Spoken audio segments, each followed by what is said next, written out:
শুক্রবার ভোর ৬টা তখন মোবাইলের রিংটোনটা বেজে উঠতেই চোখ বন্ধ করে কানে ফোনটা লাগালাম। ওপাশে মায়া ভরা একটা স্বর বলে উঠল, হ্যালো মহিন। হ্যাঁ মা বলছিলাম। হ্যাঁ মা বলো। কিছুক্ষণ নীরবতা। বাবা আজ তো শুক্রবার, আসছিস না বাড়িতে? না মা, যাব না। আবারও নীরবতা। পরের সপ্তাহে আসবি? আচ্ছা দেখি মা। আচ্ছা ঘুমা বাবা। ফোন রেখে দিলাম।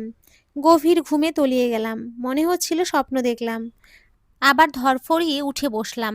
আমি মহিন, ঠিক আছে, কিন্তু আমার মা কোত্থেকে? মা নেই ৮ বছরের উপর হলো। বিছানায় উঠে বসে মোবাইল চেক করলাম। দেখলাম কারোর সাথে কথা তো বলেছি, কিন্তু একেবারে নতুন নাম্বার। ভাবতে লাগলাম কেউ হয়তো ভুল নাম্বারে ফোন করেছে। হয়তো তার নামও মহিন। আর আমিও মা ডেকে ফেলেছি। মোবাইলটা উপর করে ফেলে আবারও ঘুমানোর চেষ্টা করলাম। কিছুক্ষণ অস্বস্তি হলেও আবার ঘুমিয়ে পড়লাম। ঘুম থেকে ওঠার পর ভুলে গেলাম। উঠে ফ্রেশ হয়ে পাউরুটি খেয়ে নিলাম। আজ কাজের বুয়া আসবে না। কালকে ডিম আলুর তরকারি আছে, ওগুলোই খেতে হবে। মোবাইল নিয়ে কিছুক্ষণ ফেসবুকে ঘুরলাম। তারপর গেম নিয়ে বসে গেলাম। কখন ২টা বেজে গেল খেয়াল নেই। গেম খেলছিলাম, তখন আবার ফোন এলো। মনে পড়ল সকালে আসা ফোনটার কথা। আমি ফোনটা রিসিভ করে বললাম, হ্যালো। ওপাশ থেকে আবারও সেই মায়া ভরা কণ্ঠটা, হ্যালো মহিন, বাবা খেয়েছিস? আমি থেমে গেলাম। কিছু বলতে গিয়েও যেন পারছিলাম না। অনেক বছর শুনিনি এই টোনে কথা। ওপাশ থেকে আবারও বলছে, হ্যালো মহিন। আমি বললাম, আন্টি আমি জানি না আপনি কে। আমার নাম মহিম, ঠিক আছে, কিন্তু আমি আপনার ছেলে মহিন না। ওপাশ থেকে আবারও এতদিন ফোন নীরবতা। করছিলি না, এখনো মোবাইল রেগে বন্ধ আছিস বাবা? বলছিল। আজ যখন পেলাম এইভাবে বলছিস? আচ্ছা আমি তোকে কোনো কিছুতে মানা করব না। তোর যা ইচ্ছে হয় করিস। বাড়িতে আয় বাবা, কতদিন দেখি না। আন্টি আমি আপনার ছেলে মহিন না। আমার মা মারা গিয়েছে ৮ বছর আগে। হয়তো নাম একই, তবে আপনি ভুল নাম্বারে ফোন করেছেন। কিছুক্ষণ চুপ থেকে আবার আমতা আমতা করে বলল, সকালে যে মা ডাকলি। মোবাইলটা কান থেকে সরিয়ে নিজের গালে একটা থাপ্পড় দিলাম। আবার কানে লাগিয়ে বললাম, আন্টি তখন ভোর ৬টা, আমি ঘুমের মধ্য ছিলাম, তাই বলে ফেলেছি। আমি কি তোর কণ্ঠ চিনব না মহিন? মা ডাক কি পরিবর্তন হয় বাবা? বললাম তো, তোর যা ইচ্ছে করিস, একবার বাড়িতে আয়। ৮ মাস হয়ে গেছে তোকে দেখি না। আন্টি বোঝার চেষ্টা করুন, আমি আপনার মহিন নয়। ভুল হয়ে গেছে, সকালে ঘুমের ঘোরে মা ডেকে ফেলেছি, আমাকে ক্ষমা করুন। ওদিক থেকে চাপা কান্নার আওয়াজ পাওয়া যাচ্ছে। আমার খারাপ লাগলেও কিছু তো করার নেই। আমিও তো ওনার ছেলে না। ফোন রেখে দিলাম। মনে হলো শেষ হলো ব্যাপারটা। বিকালে শিমুর সাথে বের হলাম, ভুলে গেলাম। শিমুকে সকালের ঘটনাটা হেসে হেসে জানিয়ে দিলাম। কি কাকতালীয় ব্যাপার বলো। মহিন নামের কাউকে ফোন দিয়েছে, আর আমিও মা ডেকে ফেললাম। শিমু বলল, হয়তো তোমার হারিয়ে যাওয়া ভাই। এই বলে হাসতে শুরু করলো। এই মেয়েটা হাসলে বাম পাশের একটা গজদাঁত বের হয়ে আসে, আর আমার বুকটা লাফাতে শুরু করে। তখন ইচ্ছে হয় ওর মাথাটা বুকে চেপে ধরি। শিমুকে হোস্টেলে নামিয়ে দিয়ে বাইক নিয়ে আবার রুমে চলে এলাম। তখন অন্য রুমমেট শিহাবও চলে এসেছে। দুজনে মিলে একটা সিনেমা দেখলাম। রাত 10টায় আবারও ফোন এলো। এইবারও নাম্বার না চিনে ফোন রিসিভ করে ফেলেছি। হ্যালো বলতেই ওপাশ থেকে বলে, বাবা খেয়েছিস? এবার একটু রেগেই বললাম, আপনাকে বলেছি না আমি আপনার ছেলে না, তাও কেন ফোন দিয়েছেন? আর ফোন দিয়েন না প্লিজ, বলে কেটে দিলাম। নাম্বারটা রিসিভ না করার জন্য নাম্বারটা সেভ করলাম রং নাম্বার মা। পরের দিনও ফোন আসতে থাকে। আমি কখনো ফোন ধরি, কখনো ফোন ধরি না। কখনো সুন্দর করে বলি, কখনো চিৎকার করে বলি, আমি আপনার ছেলে না, আমাকে ফোন দিয়েন না। ৪ দিন এইভাবে চলার পর আমি ফোনটা ধরা বন্ধ করে দিলাম। এইভাবেই ১ সপ্তাহ আসে, ১৫ দিন আসে, ১ মাস আসে, আমি আর কল ধরি না। প্রতিদিন নিয়ম করে সকাল ৮টায় কল দেয়, দুপুর ২টায় কল দেয়, রাত ১০টায় কল দেয়। সকালের কলে বিরক্ত হলেও আমার ঘুম ভেঙে যায়, আমি উঠে পড়ি। অফিসে দুপুরে কল এলে আমি বুঝতে পারি দুপুরে খাওয়ার সময় হয়েছে।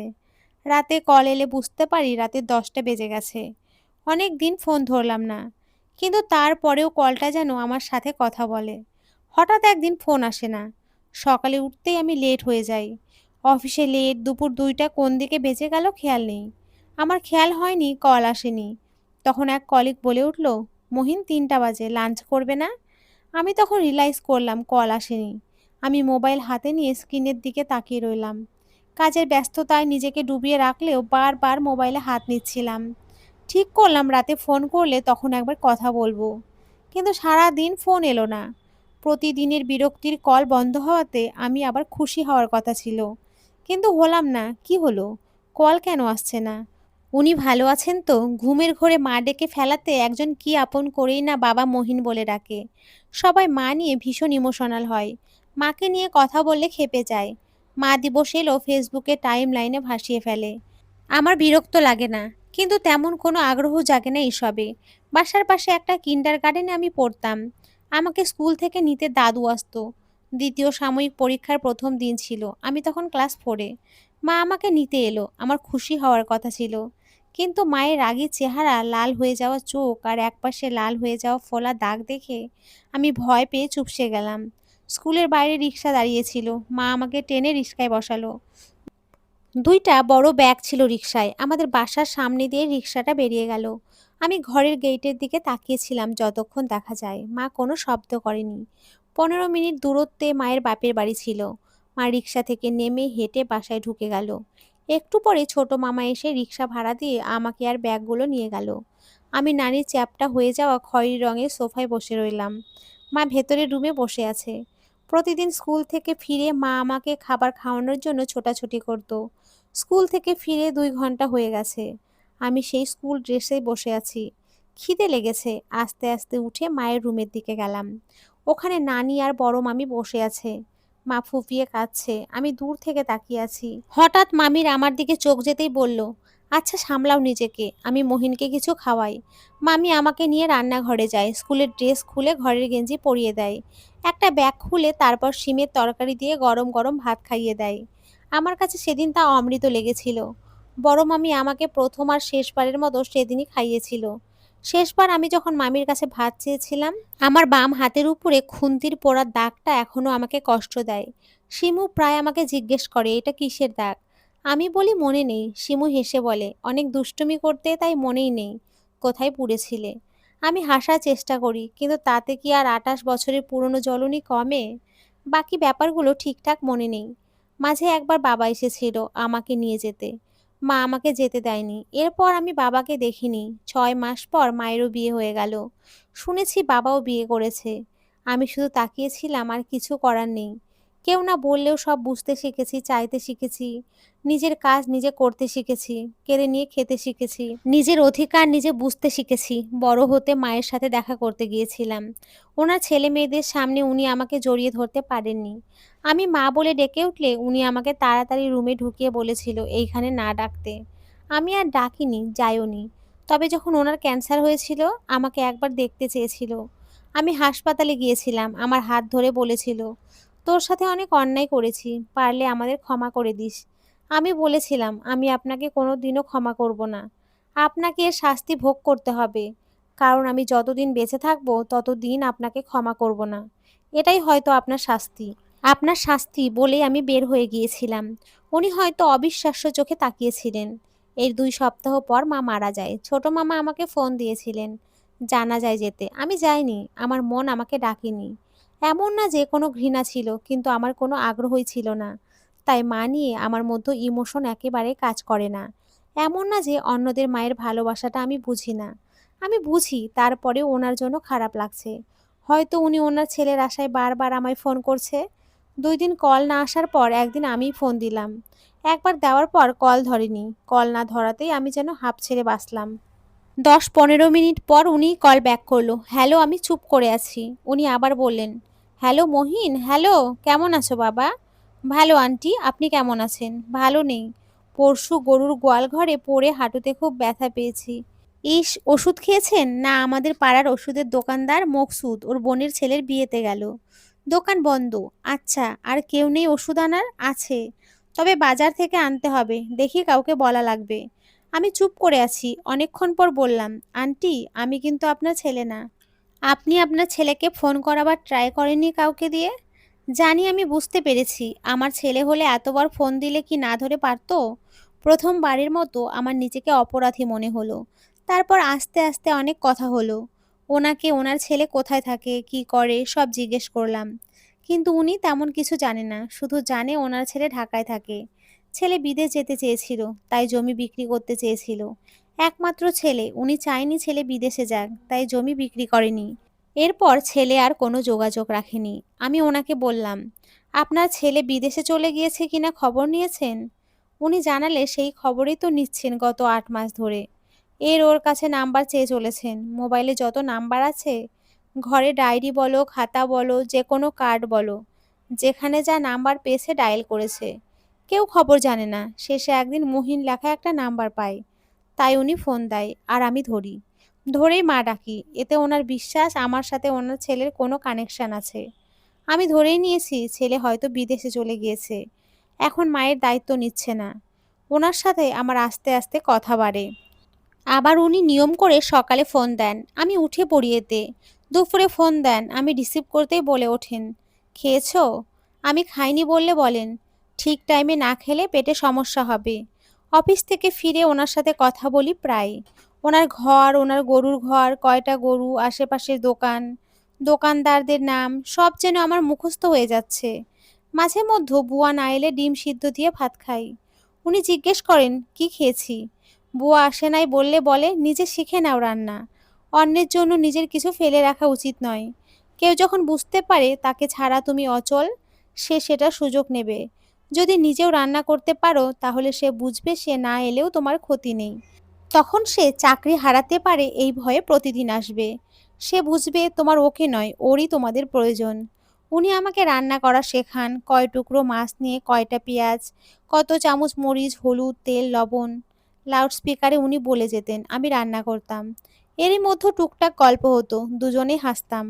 মাঝে মধ্যে জিজ্ঞেস করতাম, আপনার ছেলে ফেরত এলে আমাকে তো ভুলে যাবেন। উনি হেসে বলতেন, মায়েরা কি এক ছেলে পেয়ে অন্য ছেলেকে ভোলে নাকি? আমি দীর্ঘশ্বাস ফেলতাম। উনি আমার থেকে আমার ঘরে কে কে আছে জানতে চাইতো। মা কোথায়, বাবা কোথায়, ভাই বোন কয়জন জানতে চাইতেন। আমি বারবার এড়িয়ে গেলেও একদিন ওনাকে বললাম। বলতে বলতে খেয়াল করলাম আমি কাঁদছি। বহু বছর পর কাঁদছি। আমি মায়ের বিয়ের সময় কান্না করিনি। করিনি যখন মা মারা গেল। এইসব কথা জানানো হয়নি কাউকে। আপনজন বলতে শুধু শিমুই আছে আমার। ওকে এইসব বলার আগ্রহ কোনো দিনও জন্মায়নি। আমি চাই না ও আমাকে অনুগ্রহ করুক। আমার অতীত নিয়ে কোনো রকম দয়া রাখুক মনে। শিমুকে নিয়ে সংসার করার ইচ্ছে আমার। আমি চাই না শিমু আমাকে নিয়ে কখনো কথা শোনাবে। উনি চুপ করে আমার কথা শুনলেন। কখন যে আমি ঘুমিয়ে পড়েছিলাম আমি জানি না। সকালে উঠে অদ্ভুত এক অনুভূতি হলো। এক সুখের অনুভূতি। যেন পুরনো এক যোগকে কেউ লবণ দিয়ে ছাড়িয়ে নিল। এমন তিক্ত দুঃখ কেমন করে যেন সরে গেল। এইভাবে কথা বলতে বলতে প্রায় ৬ মাস কথা বললাম। সব কথা যেন ওনাকে শেয়ার করা লাগে আমার। ওনাকে সব কথা যেন বলা যায়। কোথাও বাধা নেই। মনে হতো উনি তো আমাকে চিনবে না, জানবে না। জানলেও তো ক্ষতি নেই। এরই মধ্যে উনি আমাকে ওনার বাড়িতে যেতে বললেন। ওনার ছেলের খোঁজ নিতে বললেন। প্রথমবারের মতো আমি মানুষের ব্যবহারে একটা স্বার্থপর দিক সম্পর্কে জানলাম। আমি ওনার ছেলের খোঁজ নিতে চাইতাম না। ওনার দেওয়া ছেলের ঠিকানায় কখনো গেলাম না। মনে হচ্ছিল যদি ওনার ছেলে ফেরত আসে, আমাকে তো আর এইভাবে আদর করবেন না উনি। উনি মাঝে মধ্যেই বলে উঠতেন, প্রথম দিন মা ডেকেছিলে, খুব ভালো লেগেছিল। আর একবার ডাকো। আমার যে খুব শুনতে ইচ্ছে করে। কান আর মন যেন শান্তি পেত। আমি চুপ হয়ে যাই, আমি পারি না ডাকতে, আসে না। উনি আমার চুপ থাকা বোঝেন, উনিও চুপ হয়ে যান। মাঝে মধ্যে ওনার ছেলের গল্প শোনান, পড়াশোনায় কত ভালো ছিল, কোন কোন পুরস্কার পেয়েছিল, স্বামী মারা যাওয়ায় কিভাবে একা ছেলেকে মানুষ করলো। হাঁস মুরগি পালেন, ওনার ঘরের ডিরেকশন আর মুখস্থ হয়ে গেছে। বাম পাশে একটা নারিকেল গাছ, সেই গাছের পাশ ঘেঁষে ওনার গরুর ঘর। ঘরের সামনে একটা সবজির বাগান আছে। পেছনে অনেকগুলো সুপারি গাছ আছে, একটা পেয়ারা গাছও আছে। উনি ঘুমালে পাড়ার ছেলেরা এসে সেই পেয়ারা গাছের সব পেয়ারা নিয়ে যায়। ডান পাশে একটা পুকুর আছে, রাস্তার মোড়ে দুইটা মুদির দোকান, একটা ওষুধের দোকান, একটা চায়ের দোকান, সব যেন মুখস্থ হয়ে গেছে। একটা ছোট্ট মেয়ে আসে বিকেলে ওনাকে দেখতে, মোয়া খেতে। আমি ঠিক করলাম একদিন যাব। এরই মধ্যে হঠাৎ আমি অসুস্থ হয়ে পড়লাম। অফিস থেকে ফেরার পথে ভীষণ বৃষ্টিতে ভিজেছি, মারাত্মক জ্বরে পড়লাম। 2 দিন বাসায় থেকে শিমু আমাকে হাসপাতালে ভর্তি করিয়ে দিল। কি এক ভয়াবহ জ্বর, 5 দিন তো ঘরেই ছিলাম। আমি অদ্ভুত অদ্ভুত সব স্বপ্ন দেখতে লাগলাম। ওনার বর্ণনা অনুযায়ী ঘরটা আমি দেখতে লাগলাম। সেই ঘরে আমি হাঁটছি, ডাকছি, মা, মা ভাত দাও। তোমার সেই আলু কুচি দিয়ে ডিম ভুনা। আমি দেখি আমার মায়ের চেহারাটা, কিন্তু ডাকটা শুনি ওনার মতো, খুব আদুরে, বাবা মহিন। আমি জ্বরের ঘোরে ওনাকে অনুভব করতে পারি। আমার মোবাইল কোথায়? আমি কোথায়? জানি না। কিন্তু আমার খুব ইচ্ছে হচ্ছিল ওনার সাথে কথা বলি। ১ম বারের মতো বলি, "হ্যাঁ মা বলো।" উনি জিজ্ঞেস করবে, "আজ তো শুক্রবার, আসবি না বাবা?" আমি বলব, "হ্যাঁ মা আসবো। আমার জন্য পুকুরের কই মাছ রান্না করো। সাথে পুঁইশাক, অনেকদিন খাই না।" নিজে, নিজে মনে, মনে সাজাতে লাগলাম এইভাবে বলব। আমার পরিপূর্ণ হুঁশ হলো প্রায় ৮ দিন পরে। তারপরেও আমার সাথে মোবাইল ছিল না। শিমু এলো বিকেলে আমাকে দেখতে। মেয়েটা আমার জন্য দিনরাত এক করে দিয়েছে। আমি ওর স্পর্শ অনুভব করতে পারতাম। আগে শিমু থাকলেই মনে হতো আমি পরিপূর্ণ, আমার আর কিছুই লাগবে না। কিন্তু আজ আমার মনে হচ্ছে শিমু যেন আধা। উনি যদি এখানে থাকতো তাইলে যেন সব পরিপূর্ণ হতো। আমার অভিমান হচ্ছিল উনি কেন এখানে নেই। আমার চিন্তা লাগছিল উনি বোধহয় আমাকে অনেকবার ফোন দিয়েছে। প্রতিদিন ফোন দিয়েছে, না পেয়ে হয়তো কষ্ট পেয়েছে। কি, কি বলতে হবে মনে, মনে সাজিয়ে নিয়েছে। আমি যে ওনাকে স্বপ্ন দেখেছি রোজ, ওনাকে দেখতে যাব। এইটাও বলব ভেবে নিয়েছি। শিমুকে বললাম, "আমার মোবাইলে কল এসেছে কিনা দেখো তো।" শিমু বলল, "মোবাইল তো আমি বন্ধ করে রেখেছি।" কি? কি শব্দটা আমি এত জোরে বলেছি শিমু ভয় পেয়ে গেল। আশেপাশে বেডের মানুষজন ঘুরে তাকালো। যেন শিমু কোনো অপরাধ করেছে। এমনভাবে তাকালাম, শিমু আস্তে করে বলল, "তোমার মোবাইলের তো ব্যাটারি ডেথ হয়েছিল। আমি চার্জে দিয়ে আবার অফ করে দিয়েছি।" আমি মোবাইলটা তাড়াতাড়ি নিয়ে খুঁজতে লাগলাম ফোন এসেছে কিনা। কিন্তু মোবাইল বন্ধ থাকার কারণে হয়তো কোনো কল আসেনি। আমি চিন্তা করতে লাগলাম, কি ভাববে আমাকে? উনি হয়তো ভাববে ওনার ছেলের মতো আমিও উধাও হয়ে গিয়েছি। আমি তাড়াতাড়ি কল দিলাম। নাম্বারটা এখনও রং নাম্বার মা দিয়ে সেভ করা আছে। ভাবলাম আজই এই নামটা চেঞ্জ করে মা লিখে দেব। ফোন দিলাম, ফোন ধরলেন না। একবার, দুইবার, তিনবার, না কল ধরছে না। খুব চিন্তা হচ্ছিল। সারাদিন রাত ধরে ফোন দিয়েই যাচ্ছিলাম। ১ম মনে হলো অভিমান করেছে কি? পরে মনে হলো এতক্ষণ কি উনি থাকতে পারবে অভিমান করে? হঠাৎ খুব চিন্তা হতে লাগলো। শিমুকে জানালাম, শিমুও চিন্তা করছে। ওনার গ্রামের নাম ঠিকানা সব তো আমার জানাই আছে। শিমুকে বললাম আমি এখনই যাব। শিমু অনেক কষ্ট চেপে ধরলো আমাকে। বলল কাল সকালে আমি সহ যাব। তুমি যেখানে যাবে আমার সারা রাত এক ফোঁটা ঘুমাতে পারলাম না। শেষের দিকে ওষুধের ডোজের কারণে ঘুমিয়ে পড়লাম। আমি স্বপ্ন দেখলাম উনি দরজায় বসে আছে, হাতে একটা থালা। উনি সুপারি কাটছেন, আমি ঢুকলাম। আমাকে দেখে উনি হাসছেন। আমি গিয়ে ঝাঁপিয়ে পড়লাম। উনি আমাকে মমতা জড়িয়ে ধরে বললেন, "মহিন, এসেছিস বাবা এতদিনে? এইবার একবার মা ডাক।" আমি ডাকতে যাব তখনই একটা ঝড় উঠল। সুপারি গাছগুলোর পাতা এলোমেলো হয়ে আসছে। কালো হয়ে গেল আকাশটা। তারপর অন্ধকারে আমি উঠে বসে গেলাম। বুকটা ধড়ফড় করছে। দেখলাম সবাই ঘুমে। বেডের পাশে রাখা পানির বোতলটা থেকে পানি খেলাম। আমার মনে হতে লাগলো ওনাকে আমার কাছে রাখা উচিত। আমি না চাইতেই মা পেয়েছি। আমার ওনাকে হেলায় হারানো উচিত না। কাল গিয়ে ওনাকে নিয়ে আসবো আমার কাছে। যতই মানা করুক, আমাদের অফিস থেকে তো আমার জন্য ঘর বরাদ্দ আছে। কাল শাহিন ভাইকে ফোন দিয়ে বলবো আমার স্টাফ কোয়ার্টার লাগবে। শিমুকেও বিয়ে করে ফেলবো তাড়াতাড়ি। মেয়েটা কয়েক মাস ধরেই বলছে আমার নিজের একটা ঘর হবে, সংসার হবে অন্য সবার মতো। মা থাকবে, বউ থাকবে, ছোট, ছোট বাচ্চা থাকবে। ওনার পাশে যখন বসবো মিষ্টি পানের গন্ধ আমার নাকে লাগবে। কিন্তু এলোমেলো ঝড়টা আমার বুকটা ভারী করে দিল। কিছুই ভালো লাগছে না। সকালে আমার আবার জ্বর এলো, কিন্তু তাও রেডি হয়ে গেলাম।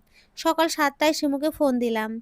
১০ মিনিটে আসতে না হলে একাই চলে যাব। শিমু চোখ ডলতে, ডলতে কোনো মতে ড্রেস একটা পরে চুলগুলো উঁচু করে বেঁধে চলে এলো।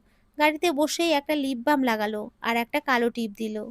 ওকে একটু বকা দিলাম, "জিন্স কেন পরে এসেছো?" ও অবাক হয়ে বলল, "আমার থেকে জিন্স ছাড়া অন্য কিছু যে নেই তুমি তো জানো না।" তাও কেন যেন মনে হলো ওকে আমি মায়ের সাথে পরিচয় করাতে নিয়ে যাচ্ছি। গাড়িতে উঠে ওনার নাম্বারে অনেকবার ফোন দিলাম, ধরছে না। এরপর মোবাইলটা বন্ধ বলছে। প্রায় ৬ ঘন্টা জার্নি করে আমি ওনার গ্রামে পৌঁছালাম। স্টেশন থেকে রিক্সা নিলাম। রিক্সাওয়ালা বলল, "কোথায় যাবেন?" যেন খুব চেনা জায়গা। আমি বললাম, "মুন্সিবাড়ি যাব।" রিকশাওয়ালা অবাক চোখে তাকিয়ে আবার রিকশা টানতে শুরু করলো। টানা বৃষ্টিতে গ্রামের অবস্থা দেখলাম বেশ শোচনীয়। শহরের রাস্তাঘাটে একটু পানি উঠলেই আমরা কত হাহুতাশ করি। গ্রামের অনেক ঘরের অবস্থা খারাপ। চারিদিকে পানি, কেউ কেউ নৌকার উপরে বসে আছে। মনটা ভারী হচ্ছে। উনি ভালো আছেন তো? মা ভালো আছে তো? রিকশা যত এগোচ্ছে আমার মনে হচ্ছে আমার চেনা জায়গা। আমার কত দিনের পরিচিত সেই মোড়ের দোকান, আশা স্টোর, মকসুদ ফার্মেসি, সবু মোবাইল রিচার্জ। রিকশাওয়ালা বলল, "কার বাড়ি যাবেন?" আমি ঘর থেকে বের হলাম। বললাম, "মহিনদের বাড়িতে, ওর মায়ের কাছে।" উনি আবার অবাক হলেন। রিস্কায় বসে বললেন, মহিন কেউ হন আপনার? আমি মাথা নাড়ালাম। হ্যাঁ। বলতে বলতে একটা ঘরের সামনে এনে রিক্সা দাঁড় করালেন। গ্রামের এবড়ো থেবড়ো রাস্তায় রিক্সা চালিয়ে উনি ক্লান্ত। কোমর থেকে গামছা খুলে বলল, এতদিন কইয়া ছিলেন? এত ভালো একটা মানুষ এত কষ্ট পেল? আমি রিক্সা থেকে নেমে বাড়িটার দিকে তাকালাম। টিনের বেড়া দেওয়া। টিনের দরজার দিকে তাকিয়ে যেন সুখের পরশ অনুভব করছিলাম। আমি রিক্সা ভাড়া দিতে দিতে বললাম, আর কষ্ট পাবেন না, সাথে নিয়ে যাব আমি। রিকশাওয়ালা ভাঙতি দেওয়ার জন্য তার কোমর থেকে টাকা বের করতে করতে বলল, এখন আর কিসের কষ্ট? আল্লাহর কাছে গেলে কি কারো কোনো কষ্ট থাকে? আমি যেন বুঝতে পারলাম না। বললাম, কি বলছেন? দরজা ঠেলে ভেতরে ঢুকলেন উনি। বললেন, ৮-১০ দিন আগে যে তুফান হয়েছিল তাতে বড় গাছ ভাঙি পড়ছে ওনার ঘরের উপরে। বেচারি কখন মারা গেছে কেউই কইতে পারে না। অনেক কষ্টে গ্রামের পোলারা বের করে আনছে। আমার কানে যেন আর কোনো কথা যাচ্ছে না, মাথা ঘুরে উঠল। শিমু এসে আমাকে ধরল। আমি ঘরটার দিকে অপলক তাকিয়ে রইলাম। গাছটা কেটে ফেলা হয়েছে, তবে ছাদের উপরে গাছ পড়াটা এখনো কেউ ঠিক করেনি। ওখানেই পড়ে আছে ঘরটা, ভেঙে চুরে কিচ্ছু নেই। কতটা আঘাত পেয়েছেন, যন্ত্রণা পেয়েছেন, ভাবতেই আমার বুকটা এইভাবে মুচড়ে যাচ্ছে। আমি যেন দাঁড়ানোর শক্তি পাচ্ছি না। কত আশা করে এসেছিলাম একবার মা ডাকবো, আমি নিঃশ্বাস নিতে পারছি না। রিকশাওয়ালা বলল, আমরা তো ভেবেছিলাম মহিনের মা অনেক আগেই মারা যাইব। তাও অনেক দিন আছিল। শিমু জিজ্ঞেস করলো, কেন? রিকশাওয়ালা বলল, মহিন তো আছিল একমাত্র পোলা। হ্যার বাপ আছিল স্কুল মাস্টার। মহিনরে ভালো পড়াশোনা করাইছে। মহিনের বাপ মারা যাওয়ার পর মহিনের মাই পালছে। তোর পোলায় বন্ধু বান্ধবের তালে পড়ে শখ হইল বিদেশ যাবে, জায়গা জমি বেচবো। ওর মায় দিল না। মহিন সস্তায় সমুদ্র দিয়ে পার হয়ে গেল, মালয়েশিয়ায় যাচ্ছিল। এরপর ওর কি হইল কেউ জানে না। কেউ কেউ কয় মহিন যাওয়ার পথে ঝড়ের মধ্যে সমুদ্রে পড়ে মারা গেছে। আবার কেউ কয় ও জেলে আছে। তবে আমরা ধরেই নিছি মহিন মারা গেছে।